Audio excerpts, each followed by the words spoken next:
Urgent, urgent, urgent, urgent. Chers compatriotes, ce message est très urgent. Partagez-le au maximum pour sauver la vie d'innocentes personnes. Je prends la parole ce soir pour lancer une alerte extrêmement grave. Non mais c'est incroyable. Je n'étais même pas en mesure de faire une vidéo ce soir. Mais vu l'urgence de l'information, j'ai immédiatement jugé nécessaire de m'adresser à vous. Selon mes informateurs, des sources bien introduites, le CNRD prépare un événement diabolique le 17 janvier prochain à l'occasion de ce simulacre d'investiture. Écoutez-moi très bien, chers compatriotes. Quand je vous dis que ce pays est dirigé par des hommes sans foi ni cœur, beaucoup refusent encore d'y croire. Pourtant, je vous demande une seule chose. Une seule. Prenez cette information avec le plus grand sérieux, car l'heure est grave. Parce que là, il ne s'agit pas de moi. Il s'agit de la vie des citoyens qui vont se déplacer pour se rendre au stade de Nongo le 17 janvier. Que vous m'aimiez ou pas, ce n'est pas le sujet. Alors, écoutez-moi très bien. Je vais vous rappeler un fait, chers compatriotes. Lors du drame de Zérekouré qui a fait plus de 300 morts, j'avais échangé directement avec Mamadi Doumbouya à travers des messages que je vais vous lire ici. Je lui ai dit, Président, je vous présente tout d'abord mes condoléances les plus attristées suite à ce drame qui endeuille notre pays. Mais en pareille situation, il y a une manière de sortir la tête de l'eau. Je dis, vous êtes là? Il dit oui. Je dis, si vous n'agissez pas, votre nom sera souillé par le sang d'innocents Guinéens à cause de la cupidité de vos collaborateurs. Agissez. Agissez. N'ayez pas peur, car vous êtes le premier magistrat du pays aujourd'hui. Vous avez le peuple d'un côté qui attend des actions fortes et le système de l'autre qui banalise les faits. Il me dit, en faisant quoi concrètement? Il me répond, en faisant quoi concrètement? Je dis, Président, il faut changer au pire quelques membres de ce gouvernement qui étaient sur les lieux en guise de sanction. Il me dit, je continue, je dis, l'opinion nationale et internationale vous culpabilise et vous tient pour responsable. Il me dit, avant la fin des enquêtes, je dis, je vous ai fait des propositions qui ne sont pas peut-être réalisables pour vous, mais il faut que vous sortiez de cette situation la tête haute. Dans un pays normal, la première action que le président pose en pareille situation, c'est de révoquer tous les ministres qui sont de près ou de loin mêlés à ça, en attendant la fin des enquêtes.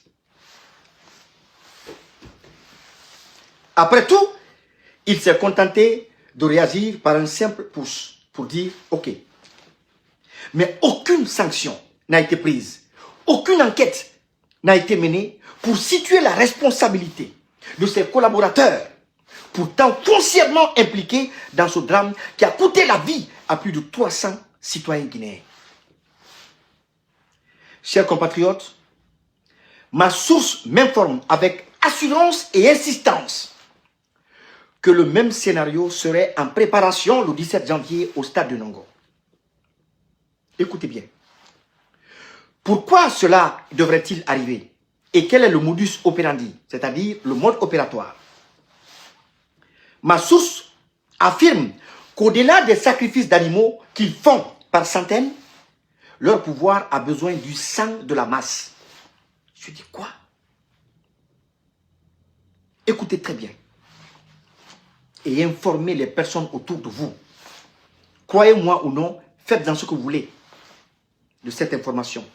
Mais écoutez. Une fois, vous aviez entendu Ansou Damaro parler d'une histoire de marabout au palais au médecin, non? Mon informateur me l'a confirmé.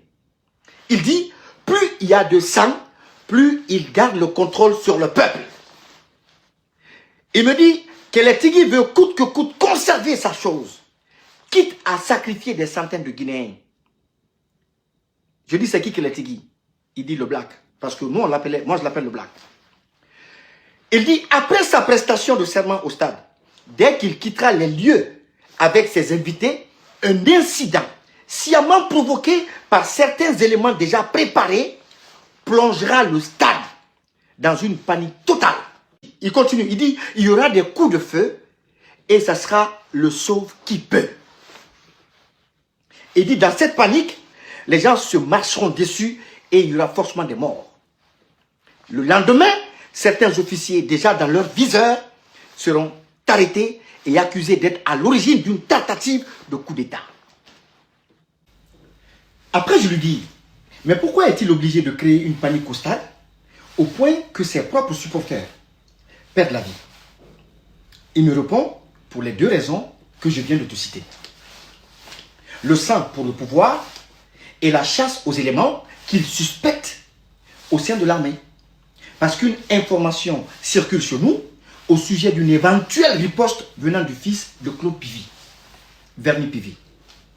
Ils veulent donc profiter pour faire taire définitivement les éléments qu'ils suspectent. Je dis waouh, waouh. Ensuite, je lui demande, mais comment puis-je vérifier cette information? Il me dit, je ne te le dis pas pour que tu me crois, ou non. Je te le dis pour que tu passes le message aux citoyens innocents qui ignorent qu'ils pourraient être sacrifiés au cours d'un événement, au cours d'une opération dont ils ne connaissent ni les tenants ni les aboutissants. Il dit parce que ta voix passe. Puis il rajoute, il dit n'oublie pas surtout d'insister sur le cas des enfants et des adolescents. Je dis, ah ouais? Il dit non, il ne faut pas que les enfants et les adolescents viennent là-bas. Il dit, bye, je sors pour une mission. Voilà, chers compatriotes, voilà, chers peuples de Guinée, ce qui se trame dans les couloirs du CNRD et ce qui attend les innocents le 17 janvier au stade de Nongo. Ils vont vous demander d'aller au stade par centaines, par milliers, pendant que eux, ils seront lourdement sécurisés par des hommes armés. Et vous, pauvres citoyens, sans protection, c'est vous qui allez payer le prix de leur sacrifice. Croyez-le ou non, moi, je joue mon rôle. Je ne joue que mon rôle. Tant que je serai informé d'éventuels dangers qui guettent le peuple, je mettrai ces informations sur la place publique, sans tergiverser. Informez vos proches, vos amis, votre famille. Ne prenez pas 100 000 ou 150 000 pour aller mourir là-bas.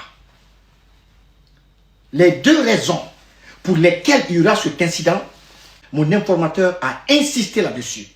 Il me dit, la première raison, c'est le sang pour le pouvoir. La seconde raison, c'est la chasse aux hommes. La chasse aux hommes qu'ils suspectent comme étant les gens qui ne sont pas dans l'esprit du CNRD. Voilà, chers compatriotes, que Dieu protège la Guinée, que Dieu sauve le peuple, que Dieu guide ce peuple-là et que Dieu nous donne un dirigeant qui pourra réconcilier les Guinéens, sortir la Guinée de l'ornière et que nous puissions prendre la parole comme étant un peuple souverain et digne dans le concert des nations. Merci beaucoup. La patrie ou la mort, nous vaincrons. À bientôt. Faites attention à vous.